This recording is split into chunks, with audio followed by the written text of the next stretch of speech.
అందరికీ ఆత్మీయ ప్రణామాలు. నాకు ఈ అవకాశం ఇచ్చిన రంగనాథ్ మాస్టర్ ఫౌండేషన్, అవతార్ ఫౌండేషన్‌కి, మీకు, ధ్యాన మిత్రులందరికీ. అన్నపూర్ణే సదాపూర్ణే శంకర ప్రాణవల్లభే జ్ఞాన వైరాగ్య సిద్ధ్యర్థం భిక్షాందేహి పార్వతి. సో ఇప్పుడు మనం సేవ గురించి తెలుసుకుందాం. వెళ్ళి ధ్యానం చేసినప్పుడు ఏంటంటే మనకు only 70% of our previous karmas ఏవైతే ఉంటాయో అవి దగ్ధం అయిపోతాయి. ఇంకా 30% బ్యాలెన్స్ ఉంటుంది. ఆ 30% ఏంటంటే మనం సేవ ద్వారా అది క్లియర్ అవుతుంది. మనం సేవ చేసినప్పుడు ఏంటంటే సాటిస్ఫాక్షన్ వస్తుంది.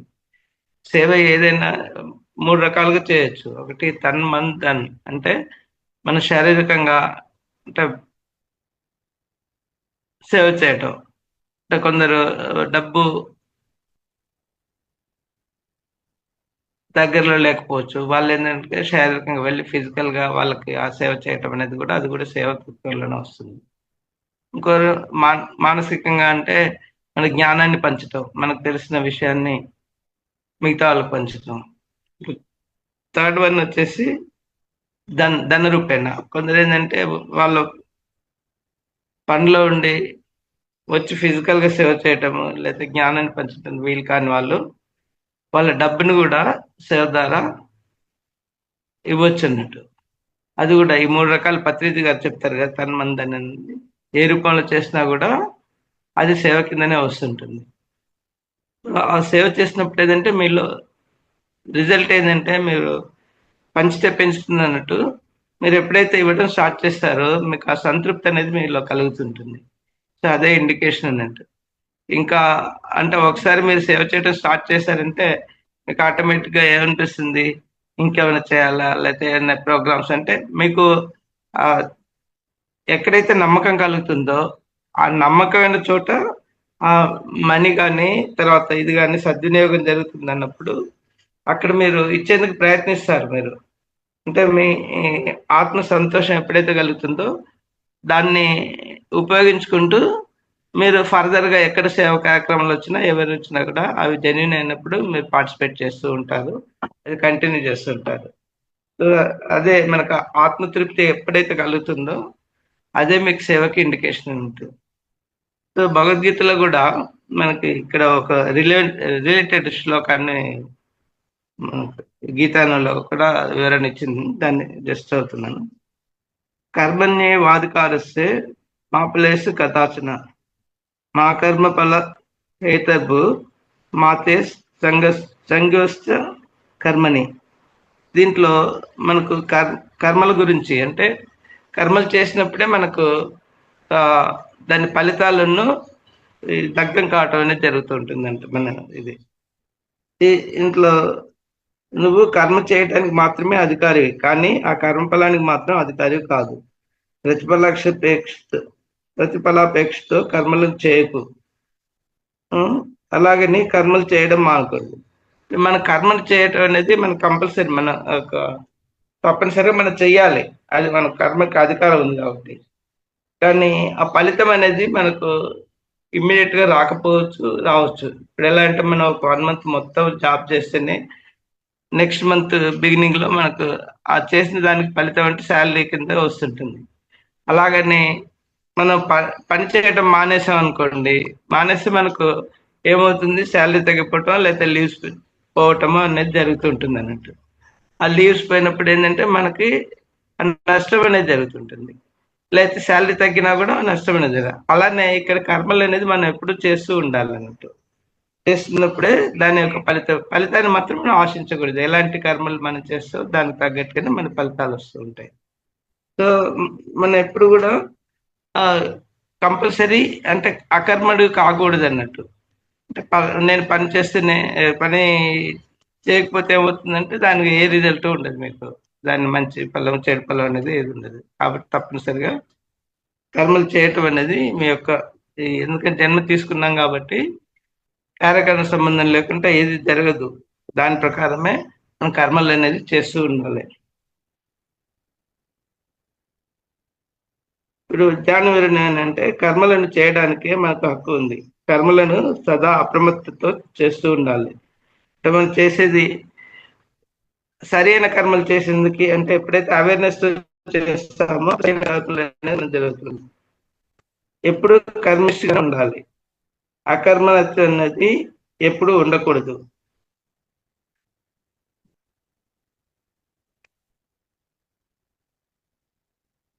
ఇప్పుడు ఒక రైతు ఉన్నాడు అనుకోండి, పొలాన్ని దున్ని తర్వాత దాన్ని విత్తనాలు నాటిన తర్వాత మళ్ళీ దానికి సంబంధించిన దాన్ని వాటర్ పెట్టడము, దాన్ని కాపాడటం ఇలాంటివన్నీ చేస్తున్నప్పుడే పంట అనేది ఒక 6 నెలల తర్వాత వస్తుంటుంది. 6 నెలలు అతను కష్టపడితేనే వస్తుంది.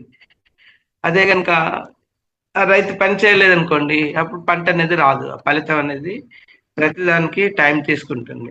ఇప్పుడు మనకు పూర్వజన్మ కృతం పాపం వ్యాధి రూపేణ పీడిత అని భగవద్గీతలో అన్నారు కదా. అంటే మన ఈ జన్మ అనేది పూర్వజన్మల ఫలితమే ఇది. దాంట్లో మంచి పనులకి మనకు మంచి సుఖ సంతోషాలు వస్తుంటాయి. చెడు పనులకు వచ్చేసి దుఃఖాలు ఇలాంటివన్నీ జరుగుతూ ఉంటాయి. సో గత జన్మలో జరిగిన దాని ఫలితం వలన ఇప్పుడు ఈ జన్మ ఉంది. ఈ జన్మలో కూడా మనం అదే మాదిరి సకర్మలతో చేసామనుకోండి, చేసినప్పుడు మనకి సరైన ఫలితాలు అనేది నెక్స్ట్ జన్మలో వస్తూ ఉంటాయి.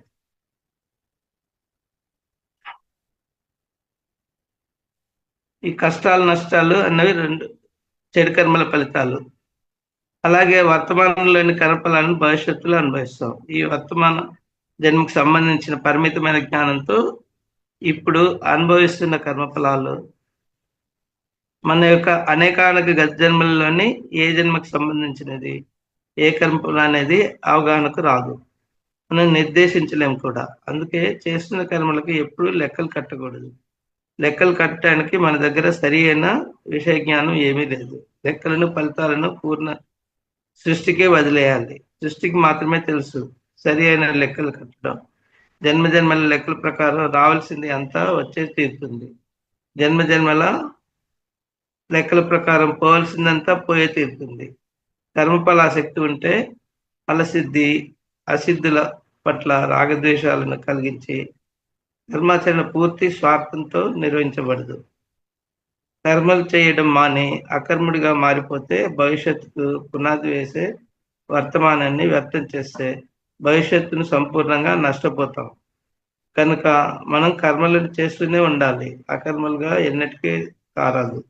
దేన్నైతే మనం ధర్మం అనుకుంటున్నామో ఆ ధర్మం నిర్వర్తిస్తూనే ఉండాలి. ఆ రకమైన ధర్మ కర్మలు చేస్తూనే ఉండాలి.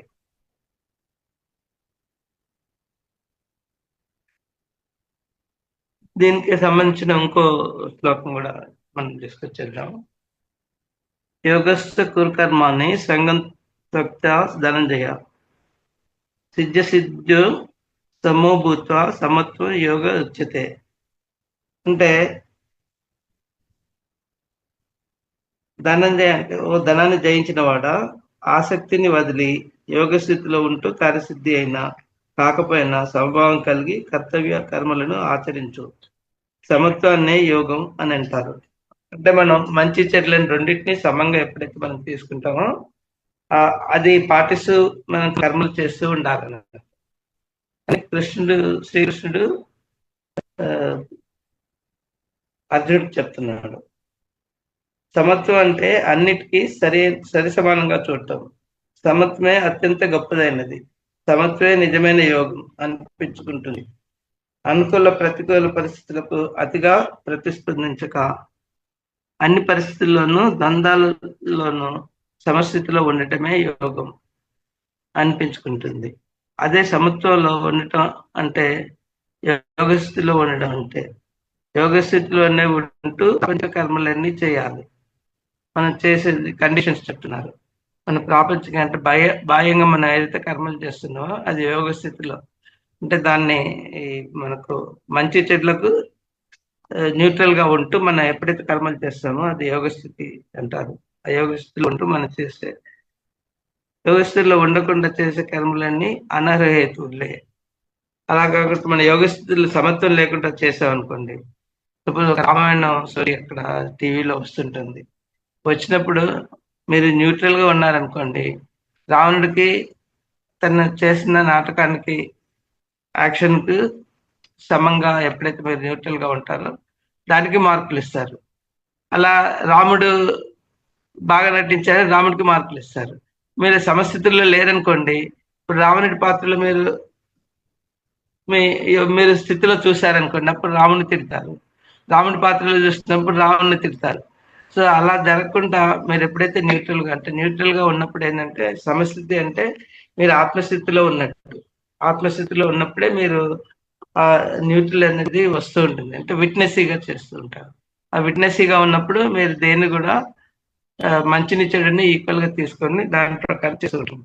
సో ఎప్పుడైతే విట్నెస్సీగా ఉంటూ మనం విట్నెస్సీగా ఉంటే యోగస్థితిలో ఉంటూ కర్మలు, ప్రాపంచిక కర్మలన్నీ చేయాలి. యోగ స్థితిలో ఉండకుండా చేసే కర్మలన్నీ అనర్థ హేతువులే. కర్మలను చేస్తూ ఉన్నా వాటి పట్ల ఆసక్తి రైతుడిలాగా ఉండాలి. ఫలితాలను అవి పూర్తిగా కొద్దిగా ఫలించిన సమాధానంతోనే గ్రహించాలి, సమభావంతోనే గ్రహించాలి.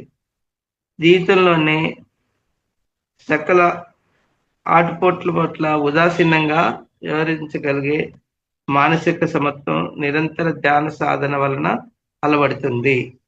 అప్పుడు అనుక్షణం యోగ స్థితిలోనే ఉంటుంటాం. ఇది ఇప్పుడు మనం ఎప్పుడు ఉదాసీనంగా వివరించగలుగుతా అంటే, మీరు ఎప్పుడు కూడా రెగ్యులర్ గా ధ్యానం చేస్తున్నప్పుడే మీకు ఆ స్థితి కలుగుతుంటుంది. లేకపోతే ఏంటంటే మళ్ళీ మామూలుగా మీరు ఈ యోగ స్థితిలో ఉండకుండా మిగతా బ్యాస్డ్ గా ఉంటారు అన్నట్టు. ఇలా యోగ స్థితిలో ఉంటూ కర్మలు చేస్తూ ఉంటే సహజంగానే వాటి యొక్క అసిద్ధులలో ఆనందించడం, విచారించడం కనుకనే ఆసక్తిని విడిచి సిద్ధి అసిద్ధుల పట్ల సంభావం కలిగి ఉన్నట్టే. యోగ స్థితిలోనే కర్తవ్య కర్మలను ఆచరించమని శ్రీకృష్ణుల వారి ఉద్బోధ.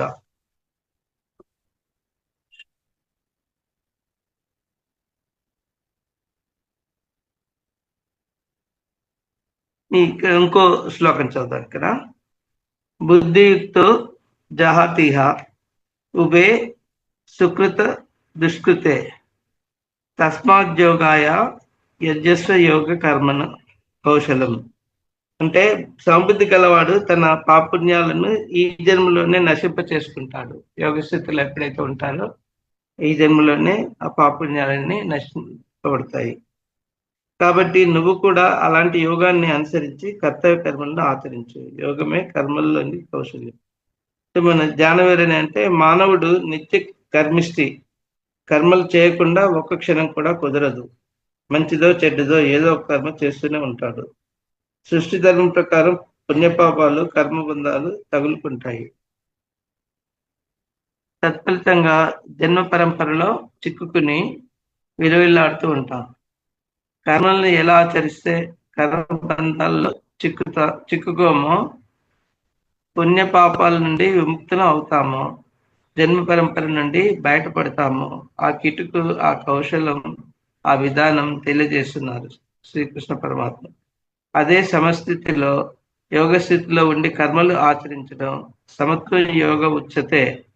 సమత్వమే యోగమని చెప్పబడుతున్నది అని ముందు శ్లోకంలో మనం తెలుసుకున్నాం. యోగ కర్మను కౌశలం అంటే యోగమే కర్మలలో కౌశల్యం అంటున్నారు.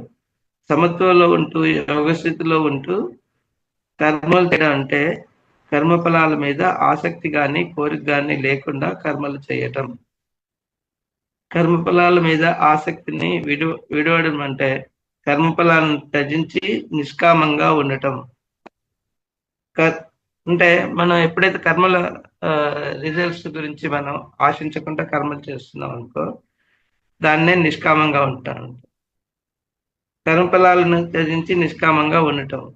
సిద్ధి అసిద్ధుల యందు సమభావం ఉంటే కర్మలు సిద్ధించినా సిద్ధించకపోయినా కొంచెంగా సిద్ధించిన కర్మఫలాలు ఏమైనా కానీ మనస్సులో సమత్వంతో ఉండటం. అప్పుడు ఆ కర్మలు పునర్జన్మను కలిగించే ఫలితాలను ఇవ్వలేవు. కనుక జన్మ పరంపర నుండి బయటపడగలం. కనుక కర్మఫలం ఆసక్తిని వదిలి కార్యసిద్ధి కలిగినా కలుగుతున్న సమస్థితిలో ఉంటూ కర్మలను ఆచరిస్తే ఈ లోకంలోనే పాపుణ్యాల నుండి విముక్తిని పొందవచ్చు. కలిగినా కలగకుండా సమస్థితిలో ఉంటూ కర్మలను ఆచరిస్తే అంటే మనం ఆ కార్యసిద్ధి జరిగినా జరగకపోయినా సమస్థితిలో వంటి కర్మలను ఆచరిస్తే ఈ లోకంలోనే పాపుణ్యం నుండి విముక్తిని పొందవచ్చు. ఎన్ని కర్మలు చేస్తూ ఉన్నా ఏ కర్మల పర్యవసనాలకు అంటని రహస్యాన్ని మాత్రం అభ్యసిస్తూ ఉండాలి. ఇదే కర్మల్లో కౌశలం. ఇక్కడ మీకు ఒక రెఫరెన్స్ ఇస్తాను. ఆ శ్రీరాముడు అవతారం తీసుకున్నప్పుడు శ్రీరాముడు ఏం చేస్తాడంటే మీకు సుగ్రీవునికి హెల్ప్ చేసేందుకు వాలిని చెట్టు చాటు నుంచి చంపేస్తాడు. చంపడం వల్ల ఏమవుతుందంటే ఆ కర్మ అనేది జరిగింది కదా, ఆ కర్మ ఫలితం తను ఇంకో జన్మలో అనుభవించాల్సి వస్తుంది. ఎలా అంటే మళ్ళీ శ్రీకృష్ణుడిగా జన్మించినప్పుడు శ్రీకృష్ణుడు కూడా ఆ వాలి బోయవాడుగా అవతరించి కృష్ణుడిని అంటే డైరెక్ట్ కాకపోయినా అలానే అంటే కృష్ణుడు అక్కడ పడుకొని ఉంటానట్టు యోగ స్థితిలో ఉన్నప్పుడు ఆ కాళ్ళు వచ్చేసి అతనికి ఏదో ఒక పక్షిలాగా ఏదో కనిపించింది. అప్పుడు ఏం చేస్తాడంటే తన ఆయుధం తీసుకొని, ఆయుధం కూడా ఎలా వస్తుందంటే అది మీకు మహర్షి సాంబుడిని శపిస్తాడు అన్నట్టు. సాంబుడు ఏం చేస్తాడు, కృష్ణుడు సత్యభామ కొడుకు అన్నట్టు. ఆ సాంబుడు వీళ్ళు అంటే బాగా దానికి కూడా మళ్ళీ ఇంకో లింక్ ఏంటంటే ఈ మహాభారత యుద్ధం జరిగిన తర్వాత మొత్తం 100 మంది కుమారుల్ని కోల్పోతుంది కదా ధృతరాష్ట్రుడు, ఈమె గాంధారి. అప్పుడు గాంధారి ఏం చేస్తుందంటే కృష్ణుడు తన దగ్గరికి వచ్చినప్పుడు శపిస్తుంది, ఏదైతే నా కౌరవ వంశాన్ని నువ్వు నిర్వంశం చేశావో నీ యాదవ వంశం కూడా నిర్వంశం అవుతుందని. దాన్ని శ్రీకృష్ణుడు స్వీకరిస్తారు. స్వీకరించినప్పుడు అక్కడ వెళ్ళినప్పుడు యాదవులు బాగా తాగి ఒక మహర్షి వచ్చినప్పుడు ఏం చేస్తారంటే సాంబుడికి ఒక రాయిని పత్రాన్ని కట్ దగ్గర బాగా నడుం కట్టేసి వెళ్ళి ఆ మహర్షిని అడుగుతారు, ఏం పుడతారంటే ఇప్పుడు ఈ ప్రెగ్నెంట్ గర్భవతి కదా, ఈ అమ్మాయికి ఎవరు పుడతారంటే మహర్షికి తెలుస్తుంది కదా, తన జ్ఞానేత్రం తెలుసుకొని వీళ్ళు కావాలని ఇలా చేస్తున్నారని, ముసలం పుడుతుంది అని చెప్పంటారు. అయితే ఆ ముసలం పుట్టాలంటే ఇంకా యాదవంశం నిర్వంశం కావాలి కదా. అప్పుడు ఆ రాయి ఎప్పుడైతే ఇలా చేశారని శ్రీకృష్ణుడు తెలుసు, కృష్ణుడు ఏం చేస్తాడు, ఈ మీరు వెళ్ళి దీన్ని అరగతీయండి అని చెప్తారు. బాగా అరగతీసి మొత్తం అంత చేసిన తర్వాత సముద్ర తీరంలో చేసినప్పుడు ఆ అరగతీసిన ఏదైతే ఉంటుందో పొడి, ఆ పొడి వల్ల మనకి తుంగ, అడవి తుంగ అంటారు కదా, పెద్దగా లావుగా వస్తుంటుంది, అది పుడుతుంది. ఆ తర్వాత చివరికి ముక్క మిగిలితే ఆ ముక్కను వాళ్ళు అక్కడ పడేస్తారు. అయితే ఈ తుంగ ఎప్పుడైతే బాగా పెరుగుతుందో వీళ్ళు తాగి అక్కడ వెళ్ళినప్పుడు అక్కడ వెళ్ళి ఆ తుంగతో కొట్టుకుని అందరు చచ్చిపోతారు అన్నట్టు. మొత్తం యాదవ వంశం అంతా నిర్వీర్యమైపోతుంది. ఇంకా మిగిలిన శ్రీకృష్ణ వారు కదా.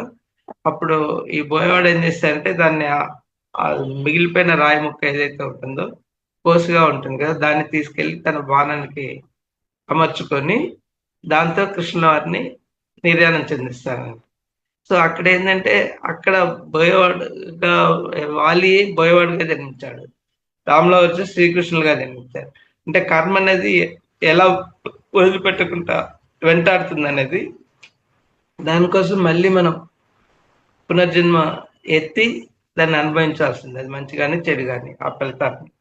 మంచి వచ్చేసి మన సుఖరూపంలో అనుభవిస్తాం, చెడు వచ్చేసి వ్యాధి రూపంలో.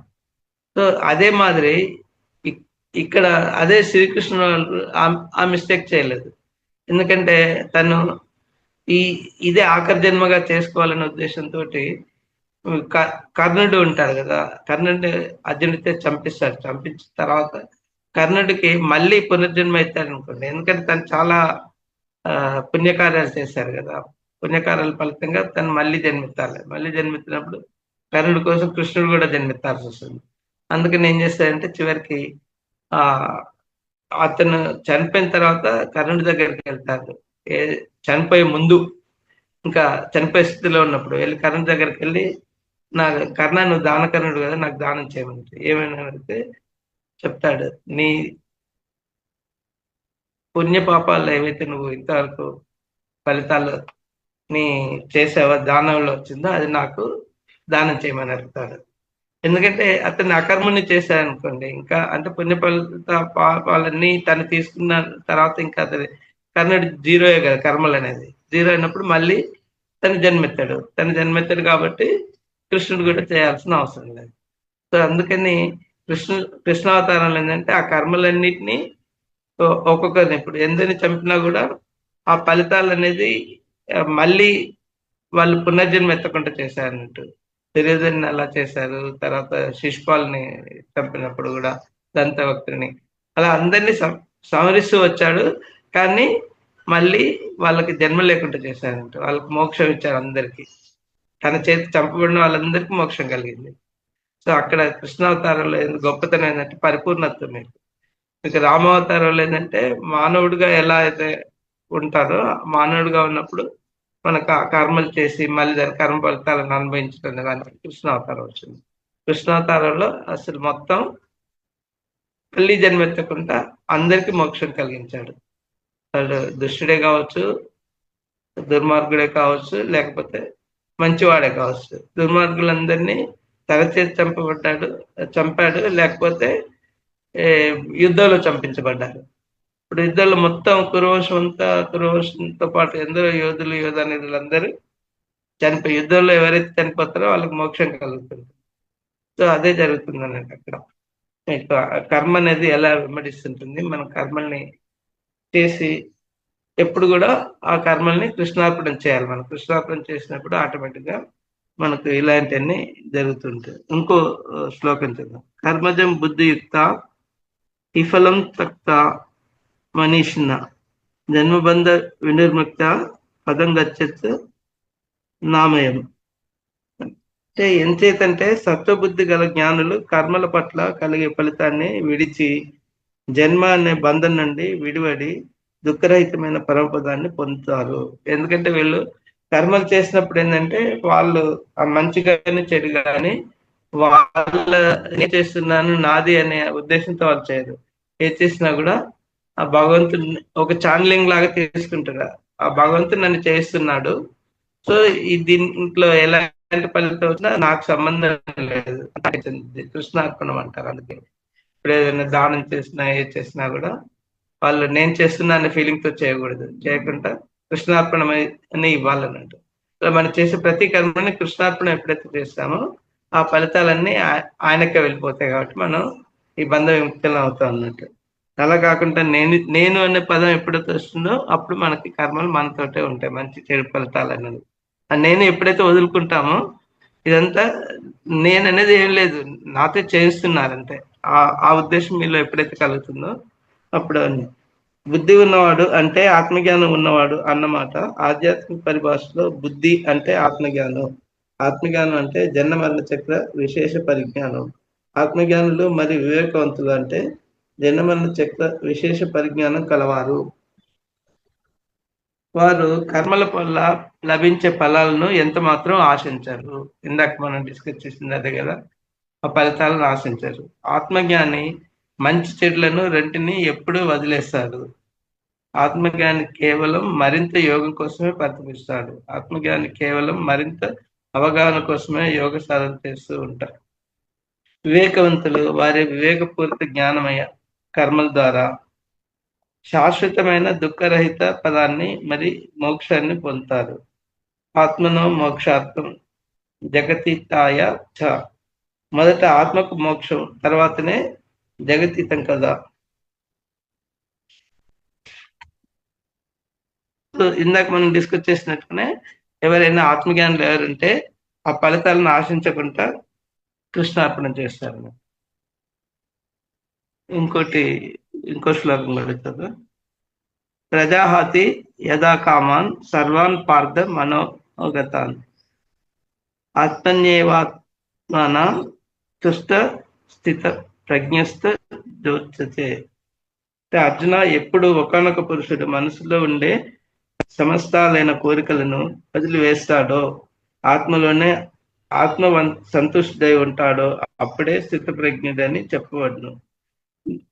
అంటే మనకు మనసులో ఎలాంటి కోరికలు ఉండకుండా అన్ని వదిలేసి ఎప్పుడైతే న్యూట్రల్ గా ఆత్మలోనే ఉంటూ ఇంకా విట్నెస్ గా చేస్తుంటాడో అతన్ని స్థితప్రజ్ఞుడు అని చెప్తారు.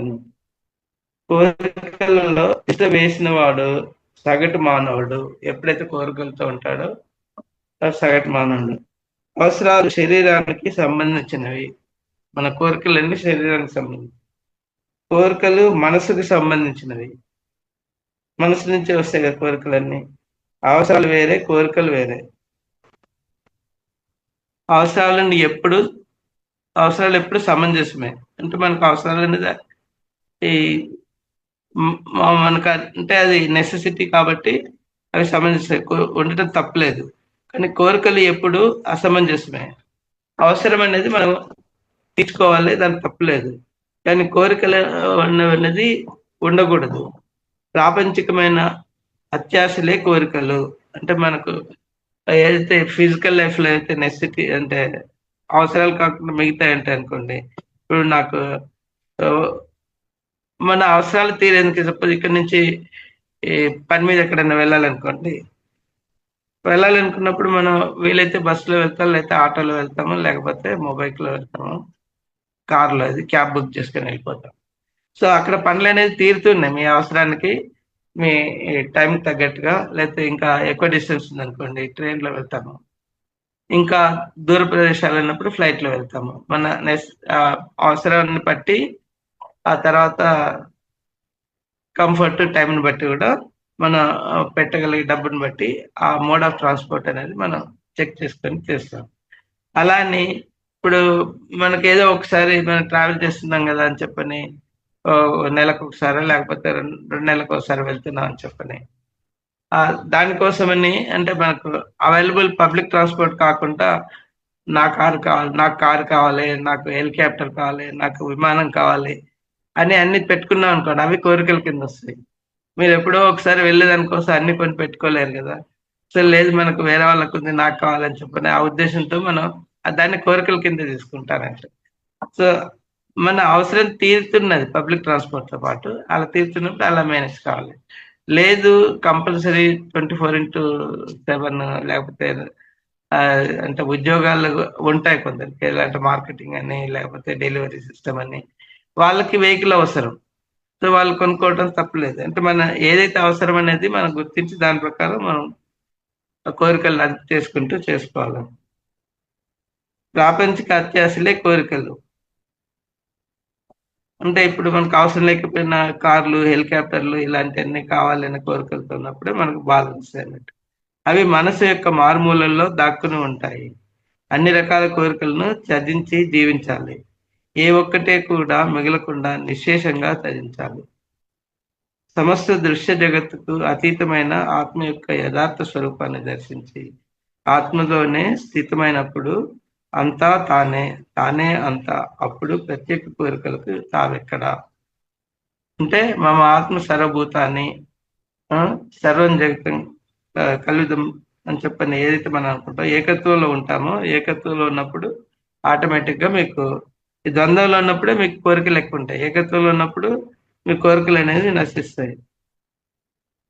నిశ్చితంగా సమస్త దృశ్య జగత్తును అతీతమైన ఆత్మ యొక్క యథార్థ స్వరూపాన్ని దర్శించి ఆత్మలోనే స్థితమైనప్పుడు అంతా తానే, తానే అంతా.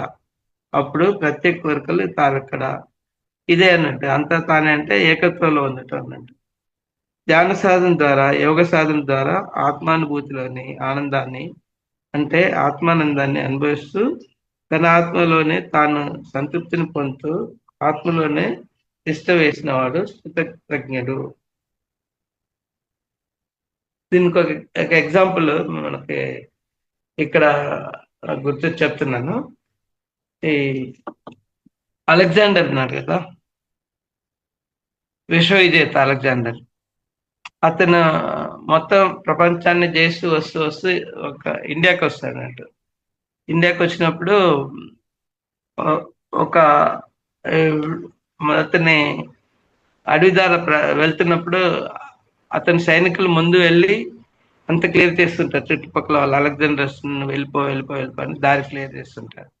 అలా చేస్తున్నప్పుడు ఒక యోగి ఈ అడవిలో రాళ్ల పైన పడుకొని ఆత్మానంద స్థితిలో ఉంటారు, చాలా సంతోషంగా ఉంటారు అన్నట్టు. ఉన్నప్పుడు వీళ్ళు వచ్చేసి సైనికులు వచ్చేసి అలెగ్జాండర్ వస్తున్నాడు, మీరు ఆ, ఇక్కడి నుంచి లేచిపోండి అని చెప్పాడంట. అలెగ్జాండర్ వస్తే ఏంటి దాని తప్పు, వస్తే ఏంటి అని చెప్పానంట. అంటే ఆయన విశ్వవిజేత అని చెప్తాడంట. చెప్పినా అతను దానికి రెస్పాన్స్ కాడనట్టు. ఇంతలో అలెగ్జాండర్ వస్తాడు, వచ్చేసి ఆ, అతన్ని అడుగుతాడు. ఆ, తర్వాత అది చూసిన తర్వాత ఆయనకి సర్ప్రైజ్ అవుతుంది. ఏమనంటే, ఇంత రాళ్ళలో ఇలా పడుకొని ఇంత ఆనంద స్థితిలో ఉన్నాడు, నేను మొత్తం ప్రపంచాన్ని జయించినా కూడా నాలో ఆ సంతోషం అనేది లేదు, ఇంకా జయించాలి ఇంకా జయించాలనే కోరిక ఉంది అని వెళ్ళి ఆ యోగిని అడుగుతాడు అన్నట్టు. మీరు అడిగినప్పుడు ఏమంటారంటే యోగి చెప్తాడు, ఇది మీరు ఇంత ఆనంద స్థితిలో ఆయన్ని అడిగినప్పుడు అతను ఆ నువ్వెవరు అంటే ఆ, అతను అలెగ్జాండర్ అంటాడు, ఇది నేను విశ్వవిజేతని అని చెప్పండి. అయితే ఏంటి అని చెప్పని ఈ యోగి అంటాడు, నువ్వు విశ్వవిజేత అయితే ఏంటి, ఏదైతే నాకేంటి ఆ, అని చెప్పంటాడు. అన్న తర్వాత ఆ, ముందు నిన్ను నువ్వు జయించావా అని అడుగుతాడు యోగి. నువ్వు ప్రపంచాన్ని జయించా అని చెప్తున్నావు కదా, ముందు నిన్ను నువ్వు జయించావా అని అడుగుతాడు. అడిగితే ఏంటి అని అడిగితే అప్పుడు చెప్తాడంట. చెప్పిన తర్వాత ఈ అతనికి ఆత్మజ్ఞానం కలిగి ఇంకా ఫర్దర్ యుద్ధానికి అనేది వెళ్ళాడు. అక్కడితో ఆపేసి ఇంటికి వెళ్ళాలి అనుకుంటాడు. కానీ యోగి ఏం చెప్తాడంటే, ముందు నిన్ను జయించు, తర్వాత నువ్వు నీ ఇంటికి నువ్వు చేరలేవు అని చెప్తాడు. అలానే అతను రిటర్న్ వెళ్ళిపోతుంటే మధ్య దారిలోనే చనిపోతాడు అన్నట్టు. సో అక్కడ ఆత్మజ్ఞానానికి మామూలు దానికి తేడా అంటే అదే అన్నట్టు. సో ఇక్కడ మనం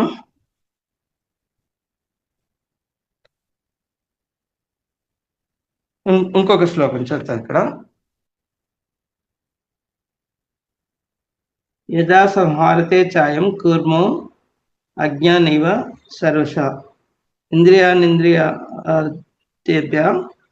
తస్సు ప్రజ్ఞ ప్రతిష్ఠిత.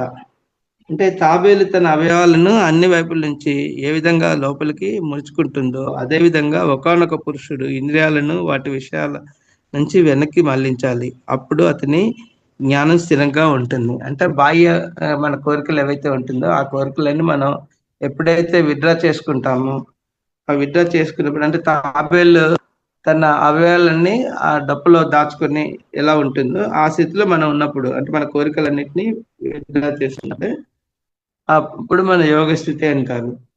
అవసరమైనప్పుడు ఉన్నప్పుడే ఆయుధ ప్రహారం చేయాలి, అవసరం లేనప్పుడు ఆయుధాలను ఎంచక్క పక్కన పెట్టాలి. అలాగే ఇంద్రియాలు కూడా భౌతిక జీవనార్థం ఉపయోగించే ఉపకరణాలు మాత్రమే. అంటే మన భౌతిక జీవనం నడవాలంటే ఇంద్రియాలని ఉపయోగించాలి, కానీ వాటిని నిరుపయోగం అనేది చేయకూడదు. ఇక్కడ ఇంద్రియాలు అవసరం ఉన్నప్పుడే వాటిని వ్యక్తపరచాలి, వాటిని అవసరం తీరగానే వాటిని వెంటనే ఉపసంహారం చేయాలి.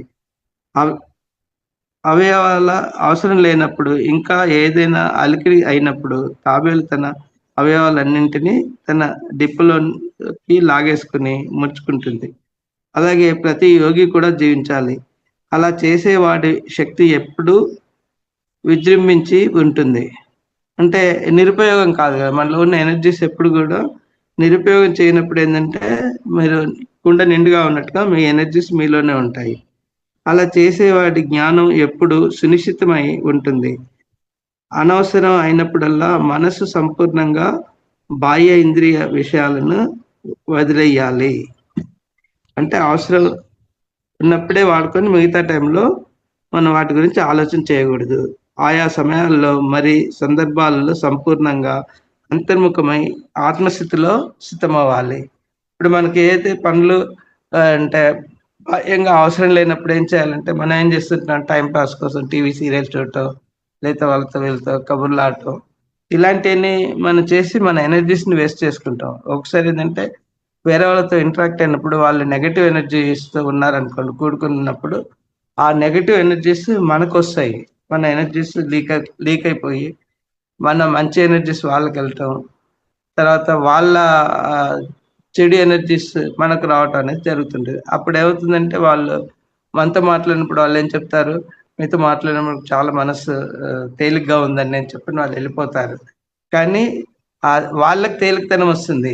ఇప్పుడు వాళ్ళు మనం ఇంటరాక్ట్ కావటం వల్ల ఏమవుతుంది, వాళ్ళలో ఉన్న నెగెటివ్ ఎనర్జీస్ అన్ని మన ఆరాని ఎఫెక్ట్ చేసి మళ్ళీ మనకు వాళ్ళకున్న తలనొప్పులన్నీ మనకొస్తాయి. సో కాబట్టి వాళ్ళతో ఎదుటి వాళ్ళతో ఇంటరాక్ట్ అయినప్పుడు జాగ్రత్తగా ఉండాలి. అంటే మన ఆత్మస్థితిలోనే ఉండి ఒకటొచ్చేసి వాళ్ళను ఎంకరేజ్ చేయకపోవటం. రెండోది వచ్చేసి మన ఆత్మస్థితిలోనే ఉన్నాం అనుకోండి. ఆత్మస్థితిలో ఉన్నప్పుడు ఆటోమేటిక్‌గా వాటికి రియాక్షన్ అనేది ఉండదు. జస్ట్ ఊగొట్టి వాళ్ళని పంపించేయటం. అలా చేయటం వల్ల ఏంటంటే నెక్స్ట్ టైం వాళ్ళు మళ్ళీ మన దగ్గరికి అనేది రారు. వాళ్ళు అవాయిడ్ చేస్తుంటారు. సో ఆ విధంగా చేయాలి. అలా కాకుండా మనం దాంట్లో పూర్తిగా ఇన్వాల్వ్ అయ్యి అలా చేసుకున్నప్పుడు ఆ నెగటివ్ ఎనర్జీస్ మనకు వస్తాయి అన్నట్టు.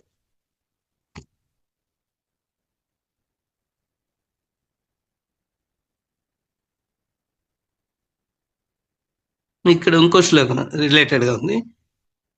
జయతో విషయాన్ని పుంస సంగస్సేషు పజాయతే సంగాత్ సంజాయతే కామాత్ క్రోధో అభిజాయతే. అంటే ఎల్లప్పుడూ విషయాల గురించి ఆలోచన చేసేవాడికి వాటి మీదే ఆసక్తి కలుగుతుంది. ఆసక్తి వలన కోరిక పుడుతుంది. కోరికల వలన కోపం కలుగుతుంది. ఇప్పుడైతే కోరికలైతే ఇప్పుడు విషయాల గురించి ఆలోచించేవాడికి ఏంటంటే ఇప్పుడు ఒక సినిమా గురించో లేకపోతే సీరియల్ గురించో మనం మాట్లాడుతాం అనుకోండి. ఆ మాట్లాడుతున్నప్పుడు అలానే అలవాట్లు కూడా ఒక తాగుబోతు ఆడుతూ ఉన్నప్పుడు ఏంటంటే అదే టాపిక్ మనం చేసి చేసి చివరికి వీళ్ళకి తాగాలనే కోరిక కలిగి చివరికి మనం కూడా ఆ ఇన్ఫ్లుయెన్స్ అనేది జరుగుతూ ఉంటుంది. అలా కాకుండా మనం అక్కడికి కట్ చేసామనుకో అవసరం లేని వాటిని ఒకటేదంటే ఆ కోరికలు మనకు కోరికలు కలిగినప్పుడు ఏమవుతుంది, కోరిక తీరలేదు అనుకోండి కోపం వస్తుంది. కోపం వల్ల ఏంటంటే మన ఎనర్జీస్ పోతూ ఉంటాయి.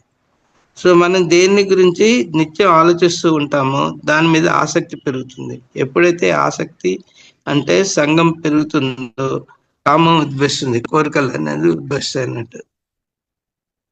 ఏ కర్మలు చేయాలో ఏ కర్మలు చేయకూడదో తెలుసుకోలేక పండితులు సైతం భ్రమంలో చిక్కుతారు. అందుకే కర్మబంధాల నుంచి విముక్తిని అయ్యే కర్మతత్వాన్ని చెబుతాను విను. కర్మ, అకర్మ, నికర్మ అనే మూడింటిని క్షుణ్ణంగా తెలుసుకోవాలి. ఎందుకని కర్మతత్వం అతి నిగూఢమైనది. కర్మల్లో అకర్మను అకర్మల్లో కర్మను దర్శించేవాడే బుద్ధిశాలి. వాడు సర్వకర్మలను ఆచరించినట్లే. ఎవరు సమస్త కర్మలను కోరిక మరి సంకల్పాలు లేకుండా చేస్తారో, ఎవరి కర్మలన్నీ జ్ఞానం అనే అగ్ని చేత భస్మం అవుతాయో అటువంటి వాడిని జ్ఞానులు పండితుడు అంటారు. కర్మల యొక్క మరియు వాటి ఫలితాల యొక్క ఆసక్తి లేకుండా ఆత్మలోనే నిత్యతృప్తుడైన వాడు కర్మలు పూర్తిగా చేస్తున్నా సరే వాటిని కర్త కాడు. ఆశ లేనివాడు, చిత్తాన్ని మరి ఇంద్రియాలని జయించిన వాడు, భోగ సామాగ్రిని వదిలినవాడు, కేవలం శారీరక కర్మలను ఆచరిస్తూ ఉన్నా సరే పాపాలను పొందడు. కోరుకోకుండానే లభించిన వస్తువుతో ఎల్లప్పుడూ తృప్తి చెందేవాడు, ఎవరి పట్ల లేశమాత్రమైన ఈర్ష్య లేనివాడును, ప్రాప్తంలోను అప్రాప్తంలోను సంబుద్ధి కలవాడు, కర్మలను చేసినప్పటికీ వాటినే బంధింపవాడు. దయాభిమానం, మమకారం, ఫలాపేక్షను విడిచి బ్రహ్మజ్ఞాన నిష్ఠ అపరుడై ఈశ్వర ప్రీతికి మాత్రమే యజ్ఞ యాగాది కర్మలు చేసేవాడి కర్మలు అన్ని నశిస్తాయి కానీ వాడిని బంధింపవు.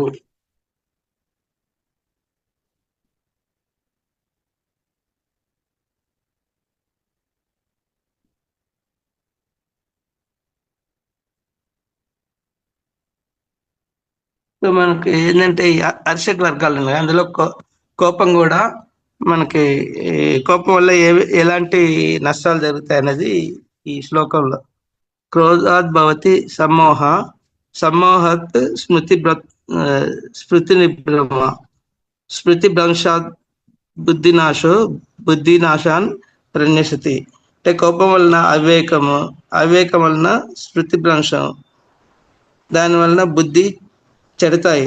ఆ బుద్ధి చెడగానే పురుషుడు నశించిపోతాడు. విషయాశక్తి వల్ల సంఘం పెరుగుతుంది, సంఘం వల్ల కామం కలుగుతుంది, కామం తీరకపోతే క్రోధం వస్తుంది, ఆ క్రోధం నుంచే సమ్మోహం వస్తుంది. సమ్మోహం అంటే విపరీతమైన మోహం, విపరీతమైన కోరిక అన్నట్టు. అది లేకపోతే ఉండలేను అన్నంత మోహం కలుగుతుంది. ఆ స్థితిలో వివేకం నశిస్తుంది, జ్ఞానం నశిస్తుంది, బుద్ధి నశిస్తుంది, అహంకారం విజృంభిస్తుంది. అంటే కంపల్సరీ వాడికి నశించి ఏం చేస్తాడు, నాకు ఆ కోపం వచ్చేసి అహంకారంతో ఉంటాడు. ఇప్పుడు దీనికి ఏంటంటే మనకు రాముడు రావణాసురుడు సీత విషయంలో చేసింది ఇలాంటి తప్పులే అన్నట్టు. ఆ స్థితిలో తన ఆ సీత మీద విపరీతమైన వ్యామోహం చెంది తన బుద్ధి నశించింది, బుద్ధి నశించి జ్ఞానం కూడా పోతుంది. జ్ఞానం పోయి చివరికి అహంకారం వస్తుందని, తనకు సీత దక్కలేదన్న అహంకారంతో చివరికి ఏం చేస్తారంటే తనకు ఒక శాపం ఉంటుంది. ఏంటంటే తన అంటే ఏ స్త్రీని బలాత్కరించాడు అనుకోండి, అప్పుడు అతను చనిపోతాడు అన్నట్టు. అలా కాకుండా అందుకనే సీత సంవత్సరం టైం ఇచ్చినా కూడా సంవత్సరం తన్ని కన్విన్స్ చేసేందుకు ట్రై చేస్తాడు. లేకపోతే నువ్వు ఒకవేళ ఒప్పుకోకపోతే నేను చంపేసి ఈ ఆహారంతో పాటు నేను తీసుకుంటా అని చెప్పని అంటాడు. అంతేగాని అంటే అహంకారం విజృంభిస్తుంది. చేస్తున్న పని యొక్క పరిణామాలను, మంచి చెడులని ఏమాత్రం పట్టించుకోడు. దాని మంచి చెడు ఏం జరుగుతుందని సత్యాలు ఉచితాలు మర్చిపోతాడు. విచక్షణ జ్ఞానం కోల్పోతాడు. మనిషి తన స్థితి నుండి పతనమైపోతాడు. కనుక బుద్ధి నశించటమే చావు, అంతకంటే వేరే చావు లేదు. మయసభలో సుయోధనుడి భంగపాటు చూసి ద్రౌపది నవ్వింది. దాంతో వాడి బుద్ధి నశించింది. వాడి వల్ల వాడు నాశనం అయ్యాడు.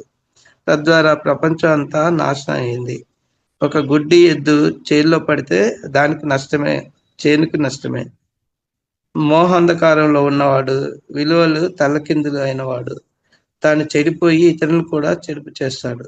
మానవుడు ఏ రకంగా పతనమవుతాడో వేదవ్యాసుల వారు ఇక్కడ చెప్పారు.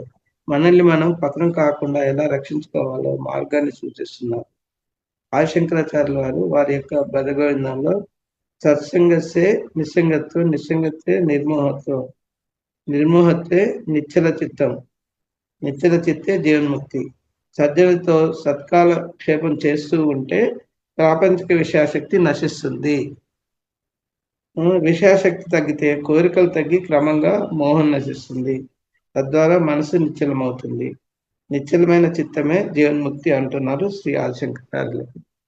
సో ఈ విధంగా మనకి ఆ దాన్ని అంటే మనం ఎప్పుడైతే కోరికల ద్వారా బాహ్య ప్రపంచంలో జీవిస్తామో అప్పుడు జరిగే నష్టాలు ఏంటి, మనం ఎలా ఆత్మశక్తి నుంచి కోల్పోయి చివరికి మనం ఏ విధంగా మనిషి నశిస్తాడనే దానికి ఎగ్జాంపుల్ గా రావణుడు, దుర్యోధనుడు ఇవన్నీ చెప్పాడు. అలానే మనం సత్సంగతి అంటే మన సాధువులతో వీళ్ళందరితో ఎప్పుడు సజ్జన సాంగత్యం చేసినప్పుడు మన బాహ్య కోరికలు నశించి మనకి జీవన్ముక్తి అనేది జరుగుతుంది.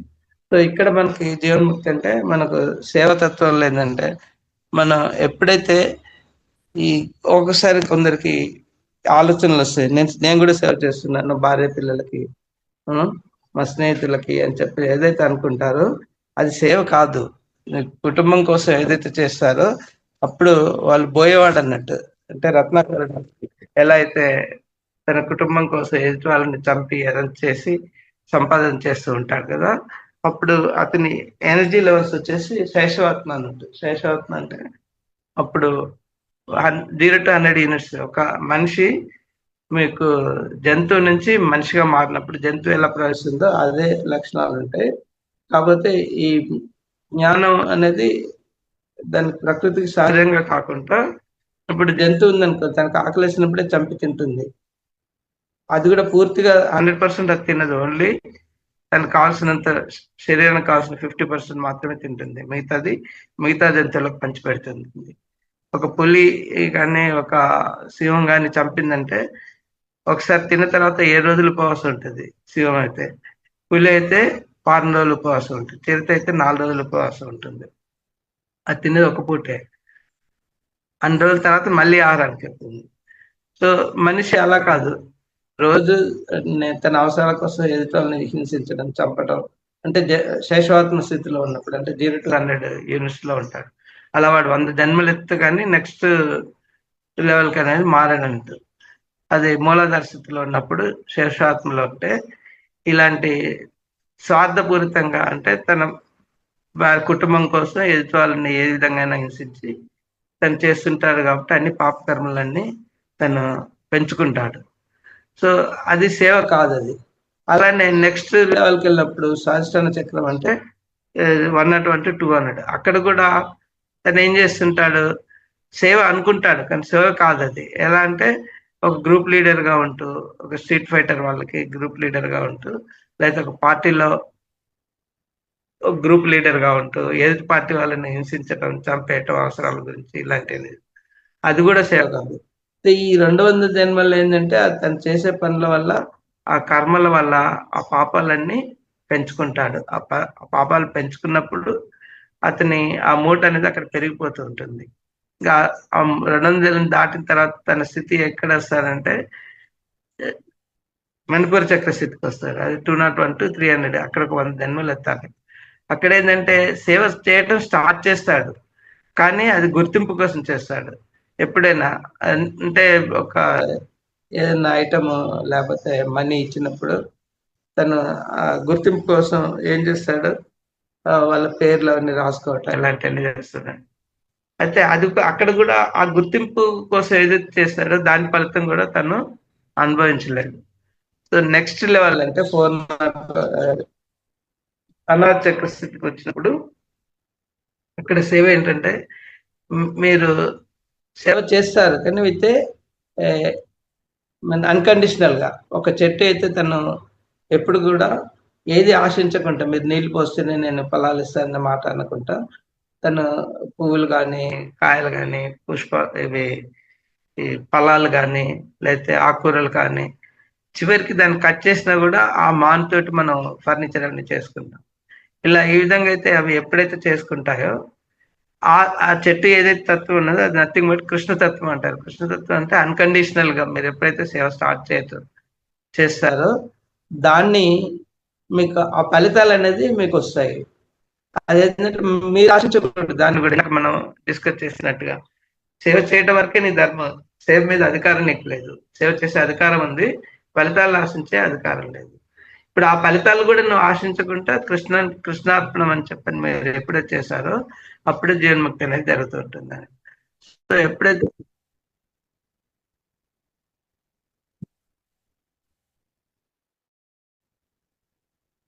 అయితే ఎప్పుడైతే ఈ విధంగా అన్కండిషనల్ గా చేస్తామో అప్పుడు మనం అనాథ స్థితిలో ఉన్నట్టు. మన లెవెల్స్ వచ్చేసి 301 401 to 500 యూనిట్స్ వరకు వెళ్తాయి. ఇంకా అక్కడ ఆ స్థితి నుంచి మనం దాటినప్పుడు ఏంటంటే మనకు విశుద్ధ స్థితికి వస్తుంది. విశుద్ధ స్థితి అంటే మాటే మంత్రంగా అంటే మనలో ఉన్న విషయాలు ఏదైతే ఉన్నాయో గొంతు వరకే, చెడు ఆలోచనలు, చెడు సంబంధించి ఏది కానీ గొంతును దాటుకుంటా అమృత వాక్కులు ఎప్పుడైతే పలుకుతామో, ఎప్పుడైతే మహాశివుడు ఏం చేశాడు, తన మొత్తం గరళాన్ని కాలకొట్ట విషయాన్ని గొంతులో ఉంచుకున్నాడు. కానీ ప్రపంచానికి ఏం ఇచ్చాడు, తన అమృతత్వాన్ని ఇచ్చాడు. అమృతం అందరికి ఇచ్చాడు. ఆ విధంగా మనం కూడా మాటే మంత్రంగా ఎదుటి వాళ్ళని బాధ కలిగించుకుంటూ ఎప్పుడైతే మాట్లాడతామో అప్పుడు మాట్లాడుతూ మనకున్న జ్ఞానాన్ని అందరికీ పంచాలన్నట్టు. అక్కడ అంటే మనం మాట్లాడే మంత్రంగా దానికి తోడుగా మన జ్ఞానాన్ని పంచుతూ ఉండాలంట. ఆ జ్ఞానాన్ని ఎప్పుడైతే మనం పంచడం స్టార్ట్ చేస్తామో అది మనకు ఈ 3 రకాల సేవలు అని చెప్పాను కదా మనం ఫస్ట్ డిస్కస్ చేసినప్పుడు. ఏంటంటే తన్ మన్ ధన్ అంటే శారీరక సేవ ఎక్కడ చేస్తున్నాము, శారీరక సేవ చేస్తున్నా అంటే మన స్థితి ఏంటి, 401 to 500 యూనిట్స్ లో అంటే అనాథ చక్రంలో ఉన్నట్టు. ఎప్పుడైతే మానసిక సేవ అనేది